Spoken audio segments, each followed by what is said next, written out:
আপনার শরীর জানে, যেটা আপনার মন স্বীকার করতে ভয় পায়। প্রতিদিন সকালে ঘুম ভাঙার পর বিছানা থেকে ওঠার ঠিক আগ মুহূর্তে বুকের মাঝখানে একটা ভারী চাপ অনুভব করেন। মনে হয় আবার একটা দিন শুরু হলো, আবার সেই যুদ্ধ, আবার সেই অভিনয়। অফিসে বসের অপমান শোনার সময় আপনার কান গরম হয়ে যায়, কিন্তু আপনি হাসি মুখে বলেন, ইটস ওকে স্যার। সংসারে অশান্তি চরমে, কিন্তু আপনি আত্মীয়দের সামনে সুখী থাকার অভিনয় করে যাচ্ছেন।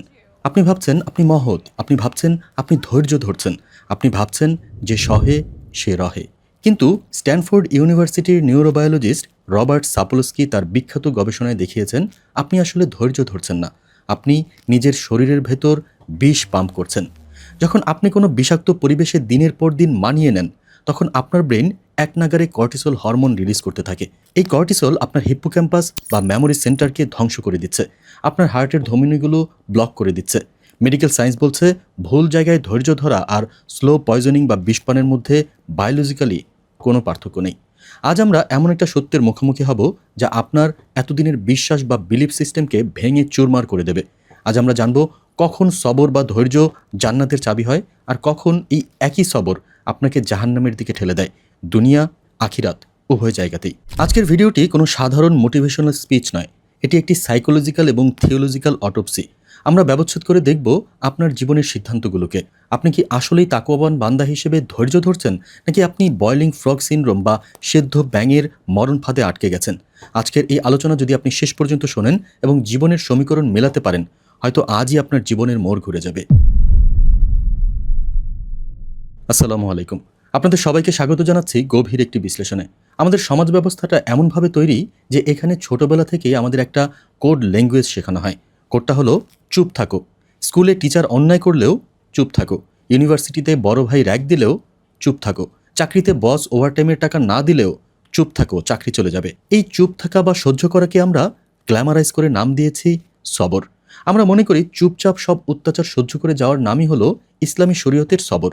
কিন্তু আপনারা কি জানেন, ইসলামের ইতিহাসের সবচেয়ে বড় রেভলিউশনগুলো এসেছিল না বলার মাধ্যমে, চুপ থাকার মাধ্যমে নয়। আজ আমি আপনাদের সাথে শেয়ার করব 19 শতকের একটা অদ্ভুত সায়েন্টিফিক এক্সপেরিমেন্ট, 1967 সালের কুকুরের উপর করা একটা নিষ্ঠুর গবেষণা এবং 1400 বছর আগের সাহাবীদের জীবনের কিছু ঘটনা, যা এই চুপ থাকার সংস্কৃতির গালে খুব জোরে একটা চড় মারবে। খাতা কলম নিয়ে বসুন, কারণ আজকের ডেটাগুলো আপনার ব্রেইনের নিউরনগুলোকে ঢেলে সাজাতে যাচ্ছে। আসুন একটা গল্প দিয়ে শুরু করি। এটা শুধু গল্প না, এটা একটা মেটাফোর যা মডার্ন ম্যানেজমেন্ট এবং সাইকোলজিতে ব্যাপকভাবে ব্যবহৃত হয়। কল্পনা করুন একটা ল্যাবরেটরি। একজন বিজ্ঞানী একটা পাত্রে পানি নিলেন। পানিটা টকবক করে ফুটছে 100 ডিগ্রি সেলসিয়াস। এখন তিনি একটা জ্যান্ত ব্যাঙকে ধরে ওই ফুটন্ত পানিতে ফেলে দিলেন। কি ঘটবে? ব্যাঙটার চামড়ায় গরম পানি লাগার 1 ন্যানোসেকেন্ডের মধ্যে তার নার্ভাস সিস্টেম ব্রেইনে সিগন্যাল পাঠাবে, বিপদ, মৃত্যু নিশ্চিত। ব্যাঙটা তার শরীরের সবটুকু শক্তি দিয়ে এক বিশাল লাফ দেবে এবং পাতিল থেকে বেরিয়ে আসবে। হয়তো তার চামড়ার কিছু জায়গা ঝলসে যাবে, কিন্তু সে বেঁচে যাবে। কেন? কারণ পরিবেশের পরিবর্তনটা ছিল সাডেন বা হঠাৎ। সে শকড হয়েছে, তাই সে রিয়েক্ট করেছে। কিন্তু খেলাটা ঘুরে যায় দ্বিতীয় ধাপে। বিজ্ঞানী এবার ব্যাঙটাকে নিলেন, কিন্তু এবার পাত্রে রাখলেন একদম নর্মাল রুম টেম্পারেচারের পানি। ব্যাঙটা খুব আরামে পানিতে সাঁতার কাটতে লাগলো। সে ভাবলো, আহ, জীবনটা কত সুন্দর, পানিটা কত আরামদায়ক। এরপর বিজ্ঞানী চুলাটা ধরিয়ে দিলেন, কিন্তু খুব ধীর আছে। পানি গরম হতে শুরু করলো খুব আস্তে আস্তে। প্রতি মিনিটে হয়তো মাত্র 0.2 ডিগ্রি তাপমাত্রা বাড়ছে। পানি যখন 20 ডিগ্রি থেকে 25 ডিগ্রি হলো, ব্যাঙ ভাবলো একটু গরম লাগছে, কিন্তু সমস্যা নেই, আমি মানিয়ে নিতে পারবো। পানি যখন 30 ডিগ্রি হলো, ব্যাঙ ভাবলো একটু অস্বস্তি হচ্ছে, কিন্তু এখন লাফ দেওয়াটা কি ঠিক হবে? পানি হয়তো আবার নর্মাল হয়ে যাবে, দেখি না কি হয়। ব্যাঙটা তার শরীরের মূল্যবান মেটাবলিক এনার্জি বা শক্তি খরচ করতে শুরু করলো লাফ দেওয়ার জন্য নয়, বরং ওই গরম পানির সাথে নিজের শরীরের তাপমাত্রা ব্যালেন্স বা অ্যাডজাস্ট করার জন্য। সে নিজেকেই বোঝাতে লাগলো, মানিয়ে নেওয়াটাই জীবন। এদিকে পানি যখন 50 ডিগ্রি 60 ডিগ্রি পার হয়ে ফুটন্ত অবস্থার দিকে যাচ্ছে, তখন ব্যাঙটার শরীর ধীরে ধীরে অবশ হয়ে আসছে। তার পেশিগুলো আর কাজ করছে না, কারণ সে তার সব শক্তি মানিয়ে নিতে খরচ করে ফেলেছে। যখন পানি ফুটতে শুরু করলো, ব্যাঙটা বুঝলো এখন পালানো দরকার। সে লাফ দিতে চাইল, কিন্তু তার পায়ে আর এক বিন্দু শক্তিও অবশিষ্ট নেই। ব্যাঙটা ওই পাত্রেই সেদ্ধ হয়ে মারা গেল। এখন প্রশ্ন হলো, ব্যাঙটাকে কে মারল? ফুটন্ত পানি? না। চুলা? না। ব্যাঙটাকে মেরেছে তার নিজের সিদ্ধান্তহীনতা এবং মানিয়ে নেওয়ার ভুল চেষ্টা। সে সঠিক সময়ে লাভ দেয়নি। আমাদের জীবনের গল্পটা কি এই ব্যাঙের সাথে মিলে যাচ্ছে না? আপনার রিলেশনশিপটা যখন প্রথম শুরু হয়েছিল, তখন হয়তো ছোটোখাটো সমস্যা ছিল, হালকা গরম পানি। আপনি ভেবেছেন ঠিক হয়ে যাবে।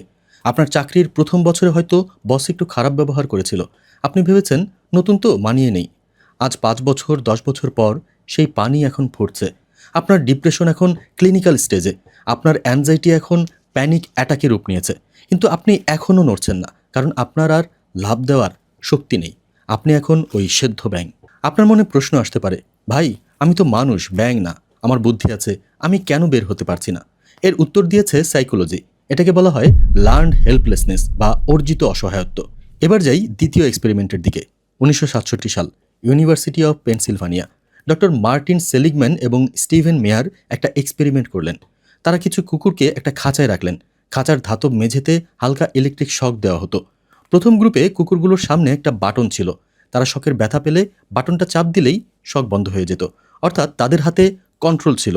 দ্বিতীয় গ্রুপের কুকুরগুলোর অবস্থাও একই, কিন্তু তাদের খাঁচার বাটনে কাজ হতো না। তারা যতই বাটন চাপুক শক বন্ধ হতো না। তারা ব্যথা পেত, ছটফট করত, কিন্তু কিছুই করতে পারত না। একসময় তারা বুঝে গেল চেষ্টা করে লাভ নেই। তারা মেঝেতে শুয়ে শক সহ্য করা শুরু করলো।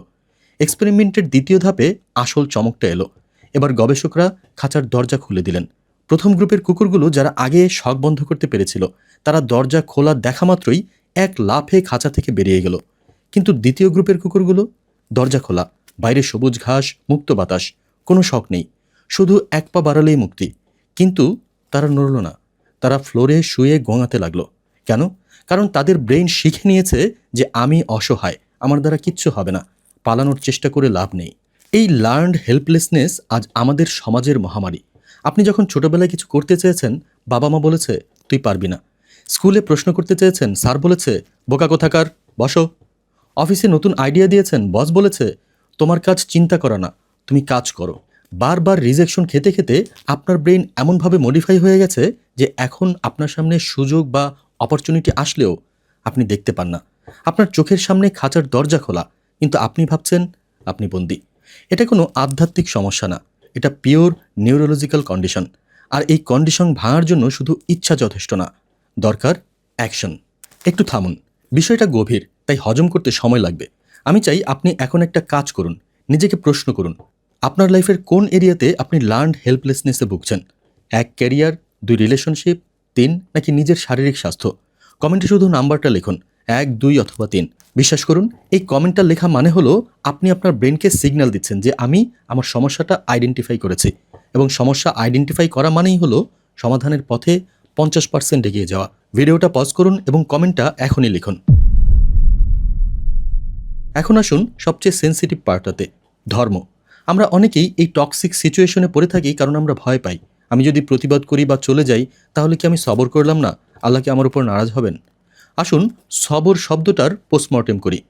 আরবিতে সবর শব্দের আভিধানিক অর্থ হলো আটকে রাখা বা বেঁধে রাখা। কিসের থেকে আটকে রাখা? 1, হারাম কাজ থেকে নিজেকে আটকে রাখা। 2, আল্লাহর হুকুম মানতে গিয়ে কষ্ট হলেও নফসকে আটকে রাখা। 3, বিপদে আপদে হাহাকার না করে জিহ্বা ও মনকে শান্ত রাখা। কিন্তু ইমাম আল গাজ্জালি রহমতুল্লাহি আলাইহি এবং ইবনে তাইমিয়া রহমতুল্লাহি আলাইহির মতো স্কলাররা সবরকে কখনোই অন্যায়ের সাথে আপোষ হিসেবে ব্যাখ্যা করেননি। একটা হাদিস শুনুন, যা আপনার চিন্তার জগৎ নাড়িয়ে দেবে।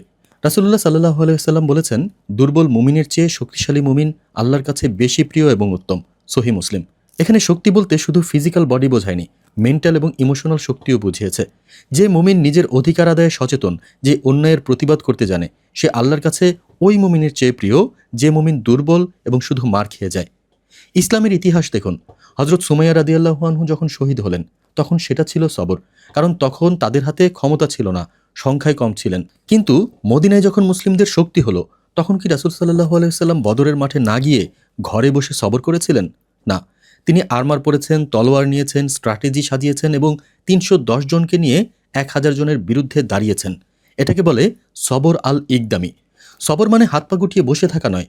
সবর মানে হলো আমি আমার সর্বোচ্চ চেষ্টা করব, কিন্তু রেজাল্টের জন্য তাড়াহুড়ো করব না। আপনি যদি বসের অত্যাচার সহ্য করে ডিপ্রেশনে চলে যান এবং মনে মনে বলেন বস আল্লাহ আপনার বিচার করবেন, এটা সবর না, এটা হলো নিজের উপর জুলুম। হজরত মুসা আলাইহিস সালামের ঘটনাটা ভাবুন। তিনি ফেরাউনের ঘরে বড় হয়েছেন। তিনি চাইলে বলতে পারতেন, ফেরাউন খারাপ তো কি হয়েছে, আমি তো রাজপ্রাসাদে আছি, খেয়ে পরে বেঁচে আছি, আমি চুপচাপ ইবাদত করি। তিনি কি সেটা করেছিলেন? না, তিনি সেই লাক্সারি লাইফ লাথি মেরে ছেড়ে দিয়েছিলেন। তিনি অনিশ্চিত মরুবাসের পথ বেছে নিয়েছিলেন। এটাকে বলে হিজরত। হিজরত মানে আমরা বুঝি মক্কা থেকে মদিনা যাওয়া। হিজরত মানে শুধু মক্কা থেকে মদিনা যাওয়া না। হিজরত মানে হলো কমফোর্ট জোন ত্যাগ করে আল্লাহর উপর ভরসা করে রিস্ক নেওয়া। আপনার লাইফেও কি এখন একটা হিজরত দরকার? তাহলে ইসলাম পারমিশন দিচ্ছে, বিজ্ঞান বলছে এটা ক্ষতিকর, তবুও কেন আমরা লিপ অফ ফেইথ বা সাহসী সিদ্ধান্তটা নিতে পারি না? এর দুটো প্রধান কারণ। এক, সাঙ্ক কোস্ট ফ্যালাসি বা ডুবে যাওয়া খরচের ফাঁদ। আমরা ইকোনমিক্সের একটা ভুল সূত্র দিয়ে জীবন চালাই। ধরুন আপনি একটা সিনেমার টিকিট কেটেছেন 500 টাকা দিয়ে।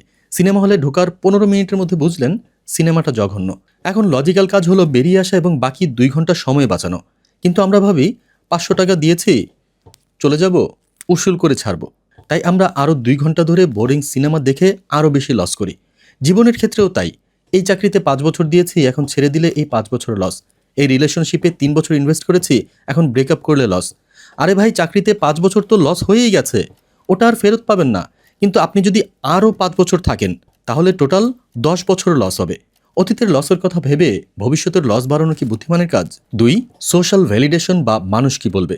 আমাদের ব্রেইনের একটা অংশ সবসময় ট্রাইব বা গোষ্ঠীর সাথে থাকতে চায়। আমরা ভয় পাই চাকরিটা ছেড়ে দিলে সমাজ আমাকে বেকার বলবে, ডিভোর্স হলে সমাজ চরিত্র নিয়ে কথা বলবে। একটা বিষয় মনে রাখবেন, আপনি না খেয়ে থাকলে সমাজ এসে আপনাকে বাজার করে দিয়ে যাবে না, কিংবা হাসরের মাঠে সমাজ আপনার হয়ে জবাবদিহি করবে না। তাহলে যে সমাজের আপনার ইহকাল বা পরকাল কোনোটারই দায়িত্ব নেওয়ার ক্ষমতা নেই, তার ভয়ে আপনি কেন নিজের জীবনটাকে জাহান্নাম বানাচ্ছেন? ভিডিওর শুরুতে যে ব্যাঙের গল্পটা বলেছিলাম সেখানে একটা বিশাল বৈজ্ঞানিক ভুল আছে, যেটা জানলে আপনি অবাক হবেন। 1869 সালে জার্মান ফিজিওলজিস্ট ফ্রেডরিক গোলস দেখিয়েছিলেন যে যদি একটা সুস্থ ব্যাঙকে ধীরে ধীরে গরম করা পানিতে রাখা হয়, সে বসে থাকে না।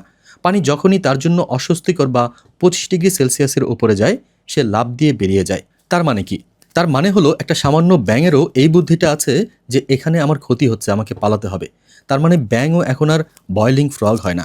কিন্তু মজার ব্যাপার হচ্ছে এখনও মানুষ বয়লিং ফ্রগ হয়। সৃষ্টির সেরা জীব হয়েও আমরা ব্যাঙের চেয়ে বোকা আচরণ করি, কারণ আমাদের ফলস হোপ বা মিথ্যা আশা আছে। আমরা অলিক কল্পনায় বাস করি যে কোনো এক জাদুকরী মিরাকেল হবে এবং সব ঠিক হয়ে যাবে। এই মিথ্যা আশা হলো ড্রাগের মতো। এটা আপনাকে পেইন রিলিফ দেয়, কিন্তু রোগ সারায় না। তাহলে সমাধান কি?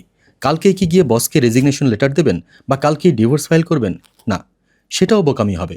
ইমোশনাল হয়ে সিদ্ধান্ত নেওয়া যাবে না, স্ট্র্যাটেজিক হতে হবে। আমি একটা 6 ধাপের ফ্রেমওয়ার্ক দিচ্ছি, যেটার নাম হলো হিজরা। HIJRAH, hijra. এইচ ফর হালাল অর হারাম চেক। প্রথমে দেখুন আপনি যেখানে আছেন সেখানে কি কোনো হারাম কাজ করতে বাধ্য হচ্ছেন, যেমন সুদের এন্ট্রি দেওয়া, মিথ্যা বলা ইত্যাদি। যদি উত্তর হ্যাঁ হয়, তবে ইমিডিয়েট এক্সিট প্ল্যান করুন। এখানে কোনো কম্প্রোমাইজ নেই। I for identify the pattern বা প্যাটার্ন চিহ্নিত করুন। গত 6 মাসে পরিস্থিতি কি ভালো হয়েছে, খারাপ হয়েছে, নাকি একই আছে? যদি দেখেন গ্রাফ নিচের দিকে, মানে গত 6 মাসে পরিস্থিতি ধীরে ধীরে খারাপ হয়েছে, তবে এটা boiling frog situation. J for জাজ ইউর রিজার্ভস বা নিজের ব্যাকআপ দেখুন। লাভ দেওয়ার আগে দেখুন আপনার ইমার্জেন্সি ফান্ড আছে কিনা বা কোনো স্কিল আছে কিনা। যদি না থাকে তাহলে আগামী 3 মাস ধৈর্য ধরুন। কিন্তু এই ধৈর্য চুপ থাকার জন্য না, এই ধৈর্য হলো স্কিল ডেভেলপ করার এবং টাকা জমানোর জন্য। এই ধৈর্য হলো একই সাথে নতুন সুযোগ খোঁজার জন্য। একে বলে দ্য প্রিপারেশন ফেজ। আর ফর সিক রাবস হেল্প বা ইস্তিখারা ও দোয়া। ফাইনাল সিদ্ধান্ত নেওয়ার আগে সালাতুল ইস্তিখারা পড়ুন, আল্লাহর কাছে গাইডেন্স চান। আল্লাহ যদি আপনার মনে প্রশান্তি দেন তবে এগিয়ে যান। এ ফর অ্যাকশন উইথ তাওয়াক্কুল বা আল্লাহর উপর ভরসা করে অ্যাকশন নিন। তবে আগে উঠ বাঁধুন, তারপর ভরসা করুন। চাকরি ছাড়ার আগে সিভি ড্রপ করা শুরু করুন, সাইড বিজনেস শুরু করুন, কাউন্সেলিং নিন, ছোট ছোট স্টেপ নিন। অ্যান্ড ফাইনালি এইচ ফর হিজরা বা মাইগ্রেশন। যখন প্রস্তুতি নেওয়া শেষ, তখন আর পেছনে তাকাবেন না, সাহসের সাথে এগিয়ে যান। মনে রাখবেন, রিস্ক মানে শুধু মাসের শেষের স্যালারি নয়, মানসিক শান্তিও রিস্ক, সুস্থ শরীরও রিস্ক, পরিবারের সাথে হাসিখুশি সময় কাটানোও রিস্ক, এমনকি রাতে বালিশে মাথা দেওয়ার সাথে সাথে ঘুম আসাটা, এটাও কোটি টাকার রিস্ক। আপনি যদি টাকার জন্য বা সমাজের ভয়ে এমন কোনো জায়গায় পড়ে থাকেন যেখানে আপনার আত্মসম্মান, আপনার ঈমান এবং আপনার মানসিক স্বাস্থ্য প্রতিদিন ধর্ষিত হচ্ছে, তাহলে আপনি রিস্ক কামাচ্ছেন না, আপনি নিজের ধ্বংস ডেকে আনছেন। আল্লাহ সূরা আত-তালাকের 2 ও 3 নম্বর আয়াতে ওয়াদা করেছেন যে আল্লাহকে ভয় করে আল্লাহ তার জন্য পথ বের করে দেন এবং তাকে এমন জায়গা থেকে রিজিক দেন যা সে কল্পনাও করতে পারে না। এই আয়াতটা মুখস্থ করবেন না, অন্তরে ধারণ করুন। ফেরাউনের প্রাসাদে বসে থেকে কখনো মুসা আলাইহিসসালাম হওয়া যায় না। মুসা আলাইহিসসালাম হতে হলে প্রাসাদ ছাড়ার বুকের পাটা লাগে, সাগর পাড়ি দেওয়ার সাহস লাগে। কমফোর্ট জোন আর গ্রোথ কখনো একসাথে থাকতে পারে না। You have to move. আজই সিদ্ধান্ত নিন, আপনি কি ফুটন্ত পানিতে সেদ্ধ হবেন নাকি আল্লাহর জমিনে নিজের রিস্ক খুঁজে নেবেন। বিশ্বাস করুন, যেই দিন আপনি ওই টক্সিক পরিবেশ থেকে বেরিয়ে আসার সিদ্ধান্ত নেবেন, সেই দিন আপনার বুক থেকে মনে হবে হাজার মনের পাথর নেমে গেছে। আপনি হয়তো কিছুদিন অর্থনৈতিক কষ্টে থাকবেন, হয়তো একটু স্ট্রাগল হবে, কিন্তু আপনি রাতে শান্তিতে ঘুমাতে পারবেন। আপনি আয়নায় নিজের দিকে তাকিয়ে বলতে পারবেন, আমি আমার আত্মার সাথে বেইমানি করিনি। হজরত আইয়ুব আলাইহিসসালামের মতো শারীরিক অসুখে ধৈর্য ধরা হলো সবর, কিন্তু নিজের পায়ে কুড়াল মেরে বসে থাকা হলো বোকামি। আল্লাহ আমাদের এই দুটোর পার্থক্য বোঝার তৌফিক দান করুন। এই ভিডিওটা বানাতে আমাদের টিমের দীর্ঘ গবেষণা করতে হয়েছে। যদি মনে করেন এই কথাগুলো আপনার বা আপনার কোনো বন্ধুর উপকারে আসবে, তবে দয়া করে শেয়ার করবেন। আপনার একটা শেয়ার হয়তো কোনো একটা হতাশ ব্যাংকে লাভ দেওয়ার সাহস যোগাবে। দেখা হবে আগামী ভিডিওতে। ততক্ষণ পর্যন্ত নিজেকে সেদ্ধ হওয়া থেকে বাঁচান, সাহস রাখুন, আল্লাহ ভরসা। আসসালামু আলাইকুম।